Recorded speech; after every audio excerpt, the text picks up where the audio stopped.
Welcome to মৃৎশিল্পের গ্রাম, যেখানে মৃৎশিল্পের উপর নির্ভর করে গ্রামের বেশিরভাগ মানুষের জীবিকা। এই গ্রামে ঢুকলেই চোখে পড়বে চারিদিকে শুধু মাটির তৈরি জিনিসপত্র, থালা বাসন, হাঁড়ি পাতিল, ফুলের টব, টালি, মাটির ব্যাংক সহ আরো অনেক কিছু। প্রায় 200 থেকে 300 বছর আগে থেকেই এই গ্রামের মানুষ প্রজন্মের পর প্রজন্ম ধরে করে আসছে এই কাজ। এটাই তাদের পেশা আর এটাই তাদের পরিচয়। চলুন তাহলে আজ দেখে নেওয়া যাক কিভাবে এক মুঠো কাটামাটি থেকে দক্ষ কারিগরের হাতে রূপ নেয় এই সুন্দর ব্যবহারযোগ্য জিনিসপত্র।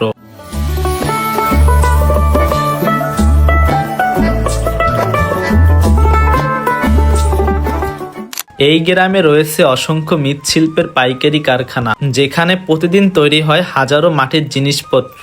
মাত্র 5 টাকা থেকে শুরু করে নিখুঁত কারুকার্যের থালা বাসন, ফুলের টব, টাকা রাখার ব্যাংক, হাঁড়ি পাতিল সহ প্রায় সব ধরনের প্রয়োজনীয় জিনিস পেয়ে যাবেন এইখানে। তবে এই সুন্দর জিনিসগুলোর পেছনে লুকিয়ে আছে অনেক পরিশ্রম আর ধৈর্যের গল্প।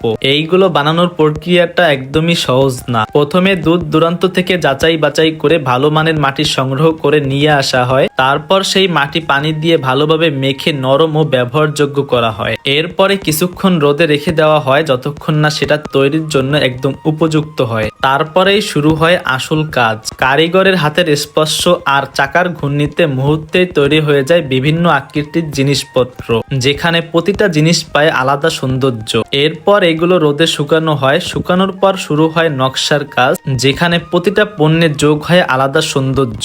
তারপর এগুলোতে রং করা হয় যাতে দেখতে আরো আকর্ষণীয় ও জীবন্ত লাগে। সবশেষে এগুলোকে উচ্চ তাপে ওভেনে পোড়ানো হয়, আর এটাই এই পুরো প্রক্রিয়ার শেষ ধাপ। এই আগুনের পরীক্ষার মধ্য দিয়েই মাটির জিনিসগুলো হয়ে ওঠে শক্ত, টেকসই এবং সম্পূর্ণ ব্যবহারযোগ্য।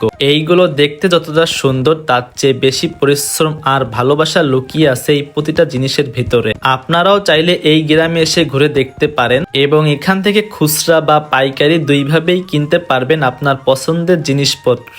এই গ্রামটি অবস্থিত বাগেরহাট জেলার গোটাপাড়া ইউনিয়নের গাবরখালী গ্রামের পালবাড়িতে। এইরকম আরো অজানা সুন্দর জায়গা দেখতে আমার পেজটি ফলো করে রাখুন। আর আপনার এলাকায় যদি এমন কিছু থেকে থাকে তাহলে কমেন্টে জানাতে পারেন, পরবর্তীতে সেইটা নিয়েই ভিডিও করব।